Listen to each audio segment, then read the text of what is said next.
Before we begin, I'd like to thank Carolina Performing Arts for hosting us here in this space, the current art space and studio, which really couldn't exist without being housed in this whole complex of 123 West Franklin Street.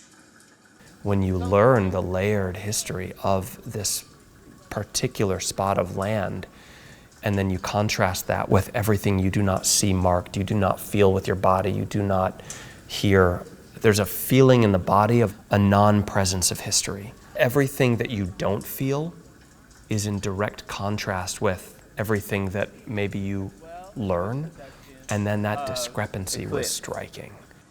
And really, let's thank 123 West Franklin Street, which is made possible thanks to CBRE Properties, the world's leading brokerage real estate firm with properties throughout the Middle East, Africa, Asia. The journey of learning about the history of this piece of land and how that was part of the research for this piece was a really interesting process.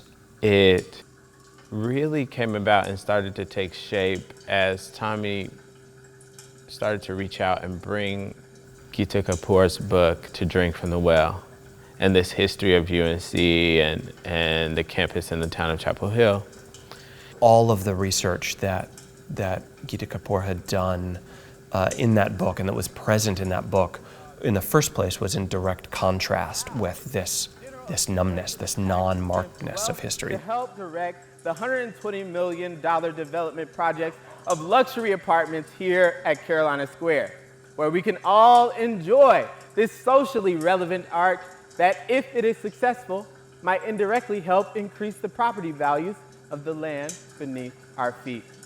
Full disclosure, Culture Mill is a project. So like there was something in the concept of Eclipse from the beginning that had this idea of layers, and so they were also almost like a conceptual framework for your research around this whole history. Is like, oh, how do we get one layer below and another one and another one and another one? How can we go to the bottom of this? Yeah. How can we meet at this relatively light and friendly level and start to move through layers of irony into layers of kind of cynicism and deeper into depths that are really just heavy with the factual information of like the basis of this university and piece of land since it has been acquired, stolen. Wood home was even there. In the 1850s, where we're sitting became the site of builder Jacob W. Holt's home, which stood around where the sculpture is, as you know. And if we were to look directly out into the green lawn where the Bermuda grass and Chinese elm trees are graciously maintained by CBRE Properties, behind the lovely house you can imagine, that's about where 3 cottages for enslaved people stood. At that time, UNC had a policy in which students and faculty were not allowed to bring their own enslaved people with them to campus.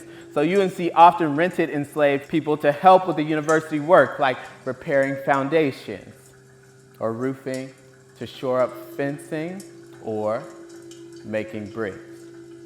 The people who lived in the cottages that sat there on the lawn very well might have done this work for the university. So this property, where we are standing, and its eventual acquisition and development by the university's private wealth management wouldn't have been possible if the university hadn't accumulated a pretty good amount of wealth over a long period of time, thanks partly to a good head start. Insofar as during the first 60 years of its existence, 69% of UNC's total revenue came from the sale of land and property granted to the university by the state.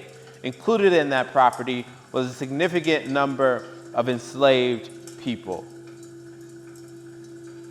Not to mention land stolen from the Occaneechi and Saponi people, granted by the King of England to William Barbie in 1753, and donated to the university by his son, Christopher Barbie, owner of 19 enslaved people in 1792. It is very conceivable that Mr. Barbie's human property were among those who packed clay into red bricks and cleared the land of oak to create a giant kiln in which to cook these bricks for a week before constructing the first 8 buildings of the oldest public university in America. Those bricks are still in the... We understand performance as the somatic aspect of it, of like having the brick in the hand is also who is carrying that history and who doesn't. And so it's also why people are carrying that brick for so long. From the beginning of the show till the middle of the show is also to have an embodied experience and what it means to carry something that is very heavy in your body all the time. Before constructing the first 8 buildings of the oldest public university in America. Those bricks are still in the building about 4 minutes.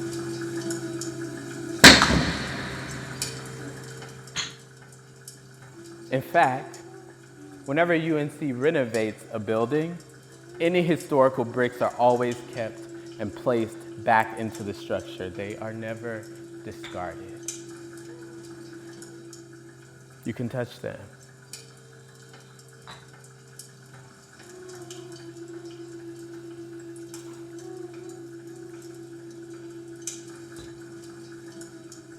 I don't really feel like we're saying thank yous anymore.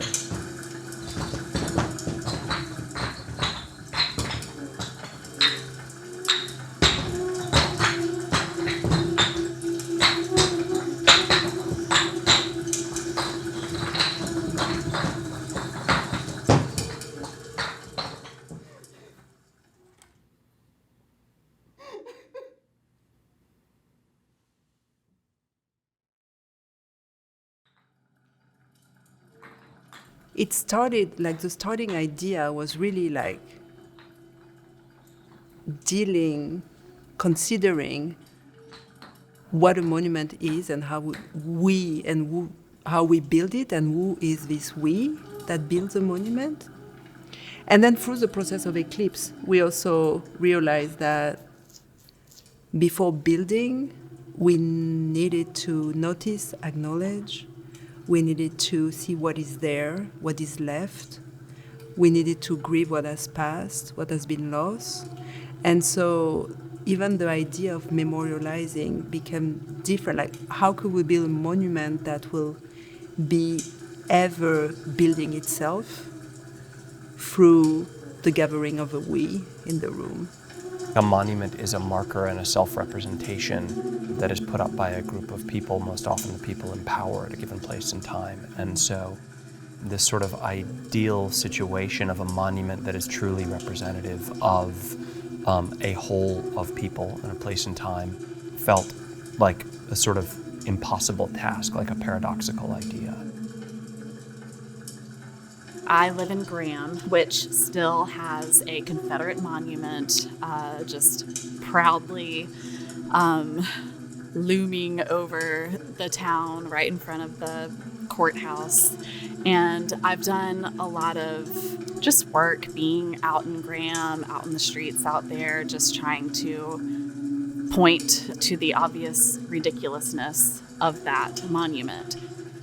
For a number of years, I've done a lot of like political activism around the university, particularly like the Confederate monuments and buildings named after Ku Klux Klan members. Like, it feels really important, being a person from here, that we understand the histories.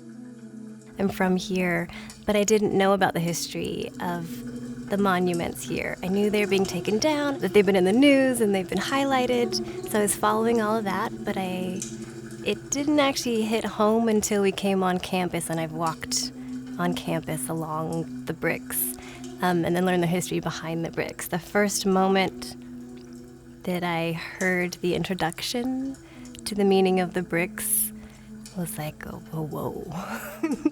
Manipulating the bricks and understanding where the bricks came from and the historical context of the bricks and how they've been recycled over and over, there's this like energetic imprint there that is just so loud. I'm really just sitting with lots of history, not just my own history, the history of place, the history of this group of people just comes through in everything, in this thing that we have created together. And that is so spectacular. You know, for me, this is more than a performance. It's really deep for me. It's like we're talking about my ancestors. We're talking about my town. We're talking about the land that like I have been walking through and around 30-some years of my life. Like, this is personal for me.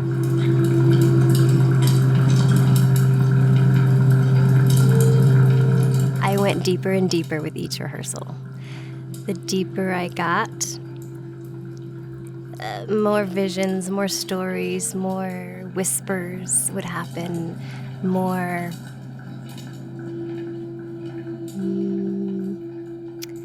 I can't really say the word. There's a certain texture that's in the air, but all of those things happen to find you at one moment crying and you don't know why, or to find you feeling this deep empathy for this one particular brick, even though it doesn't have a face.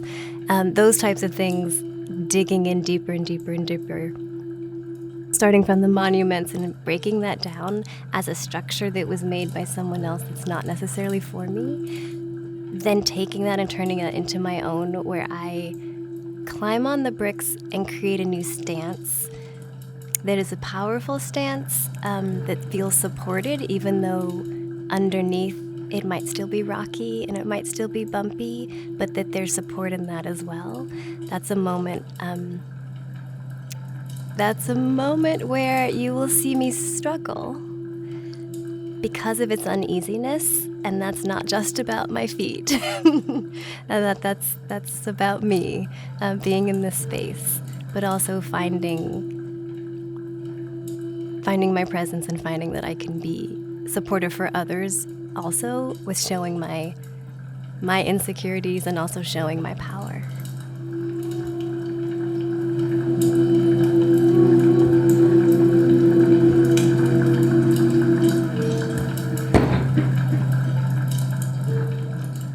I think the main thing that I was able to bring to this work was my lived experience. With that, I was able to bring my knowledge, my history, all of my personal experiences, which really felt very valuable in this space. There are so many layers to the somatic practices that we were able to bring into the work, and we would feel the land that our feet were standing on, and see how that resonated through our bodies. We would look at the bricks and the buildings and the architecture around us and see if the buildings and the architecture had stories to tell, which they did, and it was very loud. I got to spend a lot of time standing in that courtyard, turning very slowly around and trying to notice as much as I possibly could. And so that is a somatic experience. Just simply seeing, listening, feeling the ground in my feet, feeling the wind on my skin, sensing even further past my body into the ground. It's, I think, kind of a deeper learning. It's trying to connect the cerebral to something more visceral. And I think that's what the show is all about. I cannot speak of the idea of place if I don't speak about the idea of the body in that place. Bodies that are invited in those places, feel that they belong, feel that they are part of the making of the stories and the history. And I think in the making of Eclipse, that was very important, working in this place at the current. How are our bodies belonging here or not? I remember the first rehearsal process of that, and they were like, yeah, you're just gonna walk backwards into the space. I was like, yeah, sure, great, I'll go for it. And I remember after having that experience, I was so exhausted. And I think the exhaustion came from the emotional labor that it took to enter that space. My lived experience in this Black body, and on this campus, that fear started to spark up.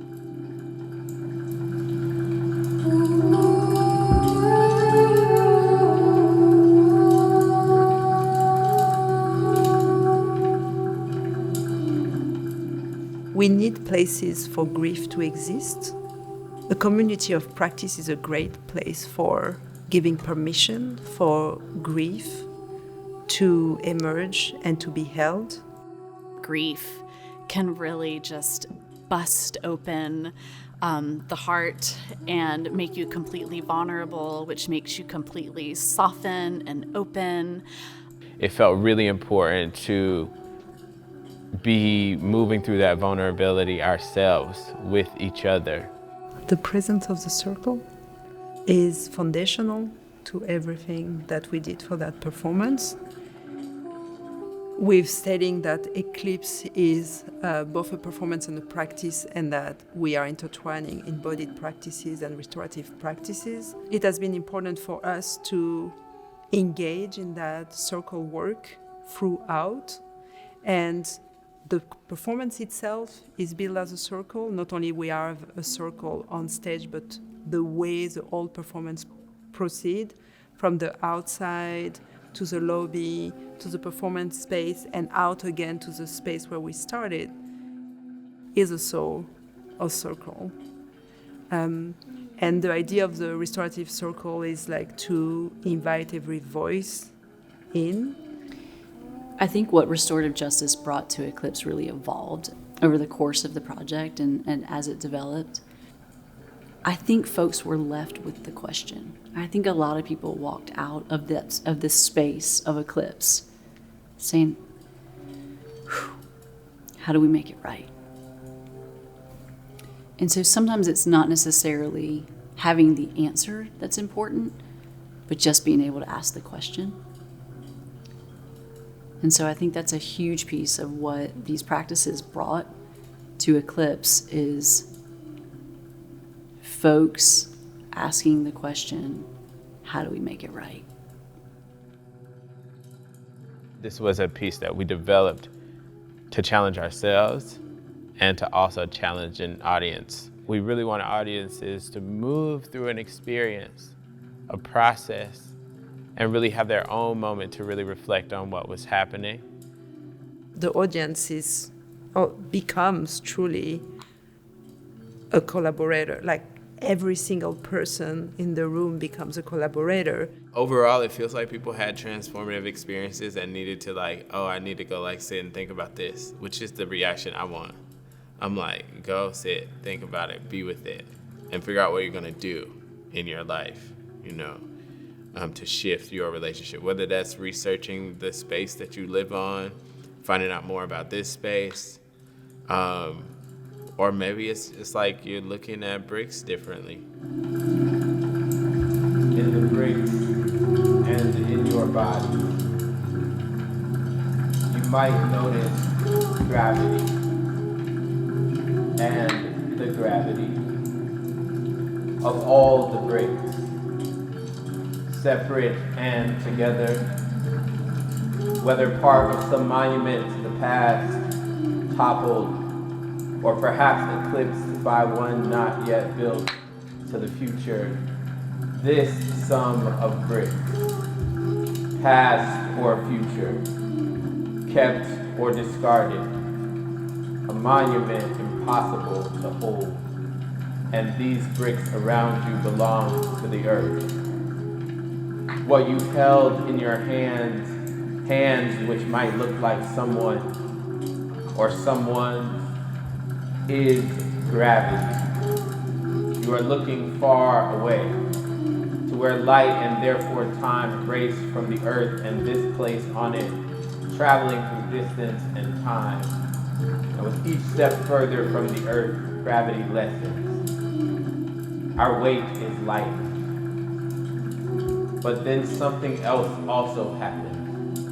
When we travel so far from this earth, from this place, our bones, the core of our bodies, each bone that you feel in your hands begins to grow weak, to lose density, to become brittle, so far away from gravity and the gravity, and so our bodies, without which we cannot be human, can only exist in constant companionship with gravity. So, thank you tonight to gravity for making possible our bodies and for making possible this evening. Thank you.